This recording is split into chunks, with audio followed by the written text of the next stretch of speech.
Let's go. Okay, great. Yeah, so hi everybody. I'm assuming that everybody can hear me. If not, let us know through the chat box. My name is Jonathan Brickman, and today I am going to talk to you guys about really the steps of starting a business, and based on my experience with this, what I think is necessary to actually make an idea come to action. And so I'm going to walk you through, just a basic framework just to guide the conversation. But please step in and ask questions that we can address when I'm through with this. Okay. So again, this is my little business here, and you can see I've got a little brick here to symbolize, my name here, which is a family nickname. So we're Brick Seller Consulting. So this always stuck with me, and I remember when I was a grad student, the professor that I had was not even a college graduate. He actually got an honorary degree, I think, at some point from Northeastern University, which is where I got an MBA. And something he said to me always stuck with me. And to this day, I still tell people the story because I thought it was a great line. And he said, there's a million good ideas out there. And the problem is that most die at the dinner table. So what did he mean by that? It's like, everybody has a good idea. It's very few people actually will take the time to take an idea from, thought and start to execute on it. And I think that's the biggest step that people need to make. Actually, take their idea that they have and actually try to do something with it. Okay, so yeah, people have ideas all the time, and what do you do when you have the idea? The next step is to figure out, okay, what do I do with this great idea? I want to start a new recruiting platform, or I have an idea for a new consumer product. What do I do with that? Right? It just doesn't happen. There's a lot of steps you got to go through, and there's a lot of pitfalls. The first thing that I suggest, if you really want to make something happen, you got to come up with some kind of a plan, a business plan. It doesn't have to be, a formal, 30-page document. I've seen people do this. I've seen people literally do it on the back of an envelope. But the important point here is that you have to put your thoughts down on paper. You've got to get organized. You got to think about what problem you actually want to solve before you get started. Just to come up with some idea without any kind of structure or framework around it is probably not a good way to start, and that's where you get in trouble. So come up with a plan. And again, it doesn't have to be a long, extensive business plan, but you've got to get your thoughts down on paper. That exercise alone, in my experience, is really helpful. It helps you refine your thinking. It helps you, maybe go in a different direction than what you had originally thought. The other important thing, and this is where a lot of people get in trouble, is you need money, right? I mean, it's great to have an idea, and it's great to have a plan, but, it costs money to, get things started. Depending on the type of business you have, I mean, some things are, not capital intensive. Resources are available and a lot less expensive than they used to be, but it still costs money, right? You need money to market. You got to hire people. If you have to attend events or meet people, it costs money. So typically, in the early stages of a business, you don't have to raise a ton of money, but you got to raise a little bit. And this is typically what is referred to as the friends and family stage, where you're just raising money from people that, believe in you as a person based on your experience, based on your relationship, and are willing to back you because they think that you're going to be successful. This is not the big round of money, but it's enough just to get you started. And, that's the seed money, right? So, maybe it's $50,000, maybe it's 100, depending on what you're planning on doing, but you need a little bit just to get going. Then the next step, and this is really important. It's like, again, it's one thing to have an idea. It's another thing to actually, get into the marketplace and get people to actually validate that you have something that's worth selling. Um, and this is the market validation stage. So you want to make sure that what you're bringing to the market, not only do people think you're solving a problem, but are they willing to pay for it?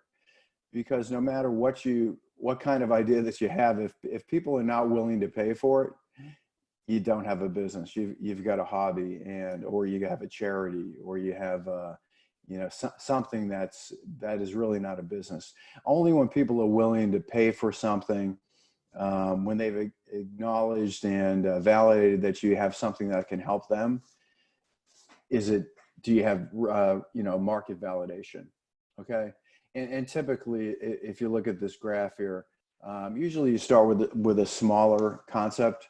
Maybe it's not a full-blown platform to solve a problem, but it's the expression is MVP, the minimal viable product, just enough of a solution that people will pay for it, and you're solving maybe the early stages of a larger solution that you're planning. So that's really important.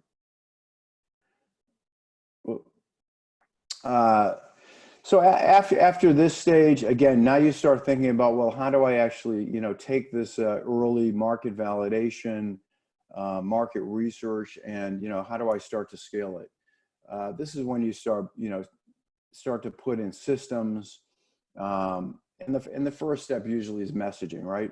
What's my messaging going to be that is going to resonate in the marketplace, not just my early adopters, but the larger marketplace where people are going to say, yes, this makes sense, and they're going to be attracted to it, and they're going to want to learn more about your business. So as an example here, I have a Lucky brand, right?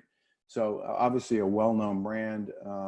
They didn't start that way, but they built a brand that's now associated with quality. As they say here, too tough to die. So when you think about Lucky brand, you think about quality, something that's going to last. It's enduring. It's a very durable, strong product.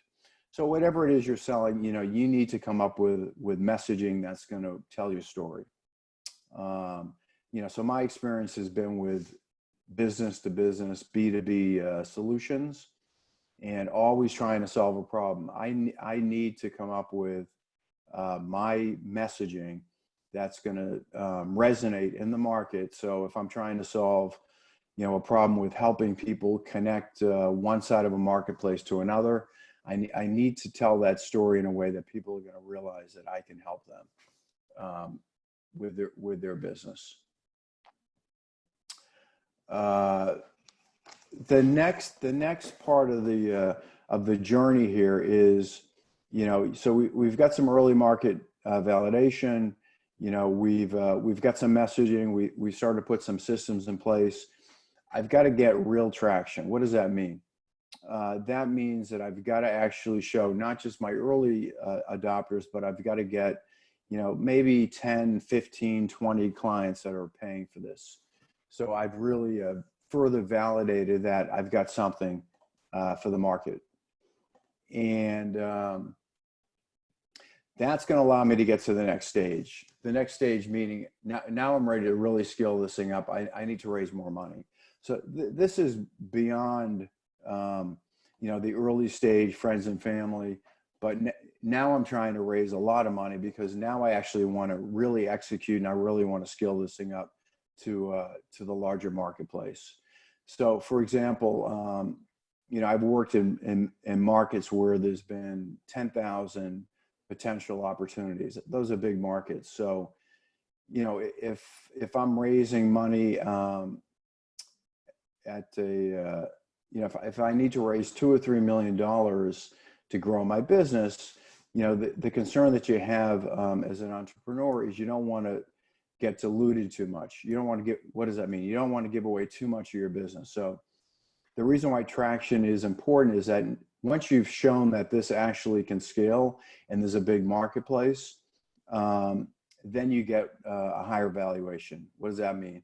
that means that people realize that there's a very large market opportunity. They can see this thing growing into a substantial business. So you don't want to raise money.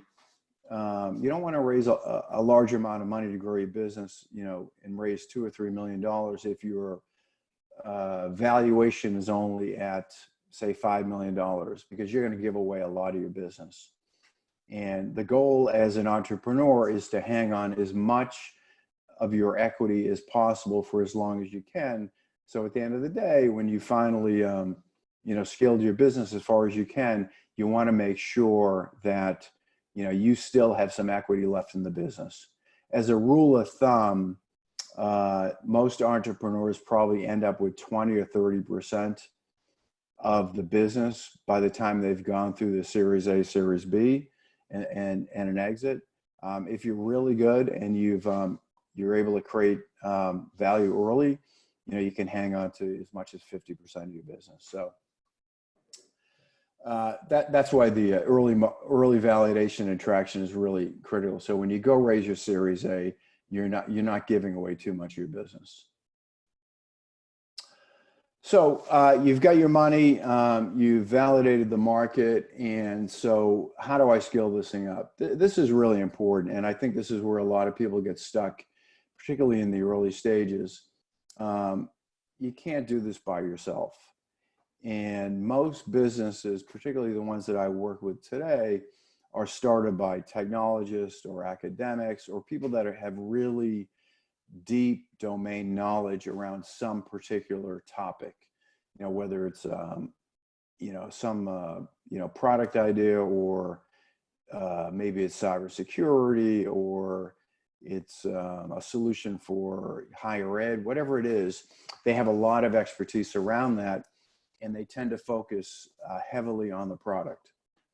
Well, it takes more than a product to build a business, right? You got to put people in the right position, and you got to hire the right people for the right roles. You've got to build processes that allow you to scale the business, because you're going to lose people along the way. So you have to have a way to bring people into the business methodically, so they can get onboarded and up to speed quickly. Right? You need to build the right structure so people, have roles that they know they're responsible for. You got to create an organization. This is really important. And again, it takes a very sort of methodical a model really to create that allow people to come into the business and start functioning at a repeatable and in a controlled way. So you got to build an organization. That's what's going to allow you to scale. You're not going to do it by yourself.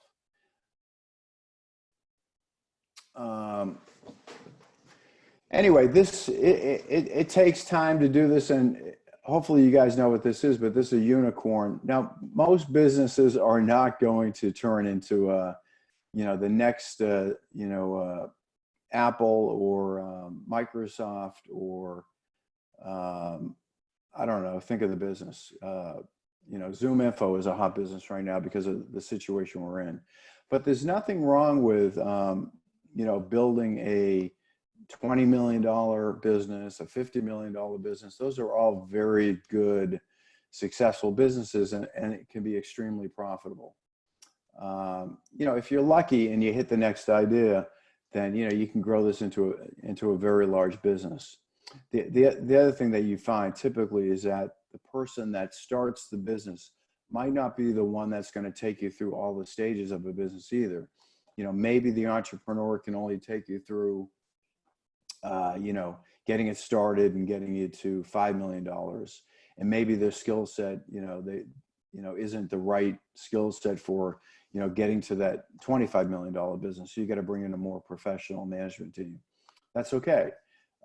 You can do that. And a lot of very successful businesses have done that. And you can see this in a lot of examples where, they get to as far as they can take a business, and they bring in the next team to continue the growth. That's perfectly fine. That's really what I wanted to cover here. Again, just to sort of give you a sense of the framework of, you know, getting an idea off the ground and the steps that you need to take to, you know, actually make something happen and bring it to the market and scale it to a successful business. There's a lot more to this, but again, I think it's important that you have a framework to work within. You know, today there are a ton of resources to help you that weren't always available. There are incubators, there are all kinds of online sources that you can tap into, even infrastructure. You know, thankfully, most things are on demand. So if you need to tap into computing power or, you know, hosting services, those things are really easy to get access to, unlike they were years ago. So it's a lot easier to get things started. I just to, again, I want to emphasize, you know, some of the things that I've learned along the way that you should pay attention to. Before you start a business, you know, this is really important. You know, think about, you know, why you're in business, you know, the mission. This is going to carry you through. I mean, it's one thing to come up with an idea, but, you know, everything is going to come back to the reason why you're in business. You know, if you're in business to help with, you know, graduation, you know, helping kids get through school and, you know, make sure that they finish and get a good job, or you want to come up with the next, you know, biotech idea because you want to decrease sepsis in a hospital system or something like that. You know, every good business that's successful really has a why to the business. So I encourage you to think about that. The other thing I want to emphasize here is that there really is not a straight line. You will go through many pivots. You know, what you started off with will probably not be where you end up. And again, if you want to make it, and if you want to you know, make it through all the stages and end up with a successful exit, expect to pivot. What you start out with will probably not be what you end up with. And every entrepreneur that starts a business usually is going to readjust based on what actually happens in the real world and in the market. So expect to pivot. The other important thing, again, it comes back to, you know, most people that start businesses start it because they're a great technologist, or, you know, they've got some product idea, or they're an academic. But that, again, is not going to be enough to be successful and grow a business. You got to put a front end onto a business, which is where I tend to spend most of my time, you know, helping organizations figure out how to get that business idea into the market, how to come up with a viable go-to-market strategy. You got to sell. It doesn't matter if you've got a great idea. If you cannot get that idea into the market and start selling it, you don't have a business. So start selling early and fast. That is where you're going to get feedback. That's going to tell you if your idea is good, and if not, where you need to refine it. Again, we talked about this, you know, create a process. Process will serve you well. It'll keep you focused. It'll keep you organized. So you're not just, you know, doing things, you know, spontaneously by the seat of your pants. It doesn't mean you have to be a slave to process. It doesn't mean you can't be innovative and can't be creative, but the more you can model things out and create some structure around your business, the easier it's going to be for you to bring new people into the organization and to scale it. I want to emphasize this again. I think there were 2 slides on money, but probably if it's not the first reason, it's probably the second reason why businesses fail. They tend to run out of money. So it's just the nature of starting a business. It's usually, it takes a little bit longer than you expected to actually hit your stride. As I said, you're gonna pivot, which means it's going to add more time to the process of getting, a perfect product fit and market fit. Most businesses will fail because they run out of money. So when you get beyond the early stages and the friends and family stage, and you start to scale, make sure that you raise enough money to get to the end. That's really important. Even if it means giving away a little bit more equity than you might like to, it's better to end up with a small amount of something big than it is to end up with 100% of something that's not successful. And it takes time and money to get to the finish line. So I tell this to the people I work with often: make sure you bring plenty of money to get to the finish line. Just like filling your car up with gas. If you don't have enough gas in the tank, you're not going to get to your destination. The other point, and it kind of comes back to the why. If you want to build a team, building a team, if you get to 50, 100 people when you're successful, if you want to keep that team in place and you want to have a successful business, you got to make sure that you build the right culture. That is going to allow you to be sustainable. It's going to limit turnover. It's going to attract other people into the business. Part of having a successful business is having a business where the culture is really good and strong and people want to be there. I place a lot of emphasis on this. I think you'll start to see this more and more as companies start to, new companies come into the market. You'll see this more where people are spending a lot more money and time thinking about like how to create the right culture. This is sustainable. Otherwise, it's painful because you're going to lose people when they don't feel like they're part of a team. There's lots of ways to do this, and that's time for another webinar probably, but don't minimize this. This is really important if you want to build a long, sustainable, healthy business. This is, and I'm going to finish up here soon, and we'll take time for questions. But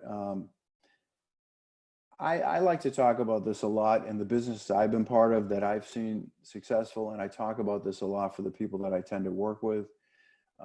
It's really, the basics really carry the day. There's a lot of, there'll continue to be a lot of, trendy, tools and platforms and new ways of looking at things. But at the end of the day, like Vince Lombardi said, it really comes down to, in my opinion, basic blocking and tackling.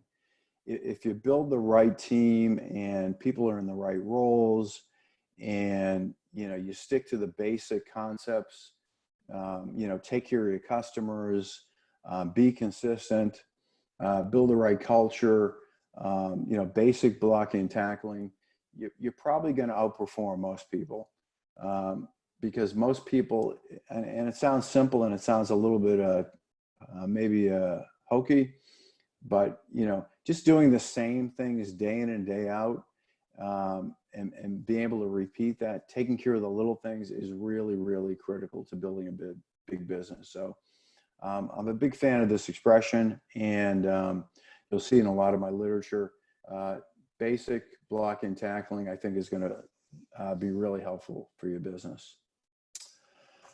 That's it for what I wanted to present today. If you want to reach me or you have any other questions after this, you can reach me here with my contact information. It's really simple. jebrickman.com is a way to get a hold of me, or my phone conversation, my phone number here. And I'd be happy to talk to you about what you guys are working on. That's all I have for today, Jason. If we want to open this up to any questions, or if there are any questions that came through on the webinar. Sure. Thank you so much, Jonathan. That was really great. We have two questions. One by Howie. What do we need to know when pitching investors? Oh boy, that's a good question. Yeah, so I mean, think of pitching. First of all, I'm not a real fan of the expression pitching, because when I think of pitching, I think of it as as a singular event, like I'm throwing a baseball over a diamond, right? You know, you got one shot at it. So I like to think of it in terms of, you know, making a presentation, you know, whether it's a sales presentation or whether you're, you know, making a presentation to investors, which is really in a lot of ways the same thing. You know, you need to convince that person that what you have is worthy of making an investment, right? Meaning that you are solving a problem in the market that has not been solved, or you're doing it in some unique way that's different than what other people have done. So before you have that meeting, you want to make sure that you've really done your work, and all the things we talked about here today. You know, making sure that your messaging is really crisp and clear. Make sure that the business that you're creating is solving a problem. Um, Everything comes down to solving problems. If you're not solving a problem for somebody, then you're not going to make a sale, and you're not going to attract investment dollars. So it's really critical that, you know, before you sit down in front of an investors, that you've clearly articulated the problem that your business is trying to solve, and your messaging and solution addresses that in a very, very clear and compelling way. Okay. Because usually I get one shot, by the way. And if it doesn't resonate the first time, you probably missed your opportunity. Right, awesome. Next question we have in the chat box from Richard. Why is the entrepreneur only making 20 to 50%? Okay, I think you covered that already. Maybe if you can just repeat. Yeah. The issue is that, you know, when you start the business, if you're doing it by yourself, if maybe you have a partner, I mean, maybe you know, collectively you've got 100% of the business. As soon as you start raising capital, and again, it comes back to trying to raise capital.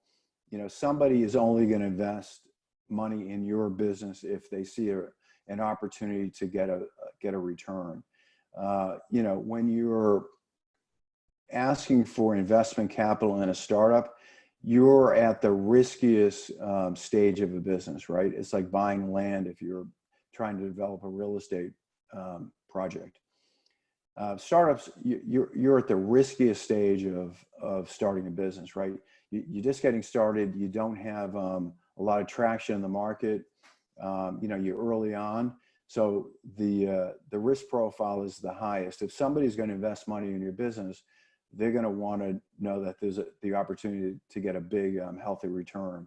Typically in the startup stage, an investor, and I've done a bunch of this myself, you're expecting at a minimum 10 times your investment. And in many cases, you know, 20, 30, even as high as 50 times your investment. So in order for that to happen, it means you're giving away equity. That's the sort of simple answer to that question. All right, wonderful. We have from Iran. At what point of the startup idea do you approach the investors? Yeah, so if you go back to the presentation, I mean, you know, early on when you're just getting started, you know, friends and family, if you've got some good friends and family, I mean, they will invest in you just because, you know, based on you as a person and your track record. So you know, you can be successful raising money there. But if you want to raise, you know, which is typical in a B2B solution business, when you're going out to the market and you're trying to raise, you know, $2-3 million or maybe $5 million, you only want to do that after you've shown that this is a viable business, that there's a big market opportunity, meaning, you know, I have the ability to grow this into a, you know, $50-100 million business. I mean, only at that point you want to go and try to raise real money, where again, you're trying to minimize the amount of equity that you have to give away. So in order to do that, you want to make sure that the valuation is high enough. So for example, if I want to raise, $2 million, and if my business is only valued at $5 million, I'm going to give away, just to keep it easy, 40% of my business, right? 2 million over 5. If I can demonstrate that the value of my business is now $10 million, now I'm giving away only 20% of my business. So you want to try to raise a significant amount of money when your valuation is high enough so you minimize the dilution. Okay. Okay, we have another question from Mendy. Are there any not to do's when in the startup stage? Are there many not to do's? Sure, there's lots of not to do's. The biggest thing I think is trying to do everything on your own. You want to build a team, right? Just like I like to use sports as analogies. Not everybody can dribble the ball up the court, right? If you have a basketball team, somebody has to be the center. You got to have 2 forwards. You got to have a point guard. And you got to have a shooting guard. So it's really important that you bring in team members to help you execute, right? The CEO or the founder is going to be the one that's going to ultimately call the shots. But, I need to bring somebody in who can help build a sales organization. I need someone who can do my marketing. I need somebody that's going to handle the operations. One of the problems that a lot of, first-time entrepreneurs have is they think they have to do everything. That is a definite thing that you want to avoid, or you're going to get stuck and you get bottlenecked very quickly. So I would absolutely avoid that. Is sort of probably my the most important thing to avoid early on.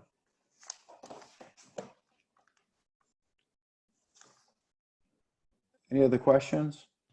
I think that is it. If anybody has any other questions, now is the time. Just drop it in the chat box or in the Q&A. Let's give them like 30 seconds. Okay.